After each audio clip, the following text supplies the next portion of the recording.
তো গাইস বিকাল বিকাল সময় রেডি হচ্ছি, কারণ যাব গার্লফ্রেন্ডের সঙ্গে দেখা করতে। না মানে চলো প্রথম থেকে তোমাদের বলা যাক। বিকালবেলা ঘুম থেকে উঠে মাঠের দিকে আসলাম, তো প্রিয় মানুষটার কথা খুব মনে পড়ছিল। খুব মনে পড়ছিল প্রিয় মানুষটার কথা। তারপর ভাবলাম আমার তো গার্লফ্রেন্ডই নেই, আমার তো প্রিয় মানুষই নেই। তো চলো তাহলে ঘুরে আসা যাক, গার্লফ্রেন্ড নেই তো কি হয়েছে, ঘুরে আসা যাক। তো গাইস মাঠ থেকে ঘুরে ঘুরে ঘুরে ঘুরে বাড়ি চলে আসলাম। তো বাড়িতে এসে শাড়ি ব্লাউজ যা পালাম পরলাম। না মানে জামা প্যান্ট, না চুড়িদার, না সে যেই হোক হোক। তো গাইস ফটাফট রেডি হয়ে বেরিয়ে পড়লাম। না আজকে একটা মেয়ে পটাতেই হবে শালা। তো গাইস হাঁটতে হাঁটতে একটা হেলিকপ্টার পেলাম, তো হেলিকপ্টারে চললাম। ও গান শুনতে শুনতে এখন চলে যাব, চলো। কোন কোন জায়গায় বেতা গো বান্ধবী ললিতা তোর কোন কোন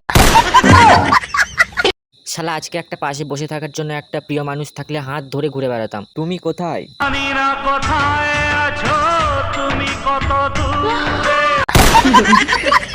তো গাইস ঘুরতে ঘুরতে ঘুরতে ঘুরতে রাত হয়ে গেল, প্রচন্ড রাত হয়ে গেল। তো তোমরা ফটাফট লাইক সাবস্ক্রাইব কমেন্ট করে দাও, তোমাদেরকে মন ভরা বুক ভরা ভালোবাসা রইলো। তো গাইস তোমরা বলছো না কেউ ভিডিওগুলো কেমন হচ্ছে, ফটাফট তোমরা কমেন্ট লাইক করো, তোমরা করো, আমি বাড়ি যাই।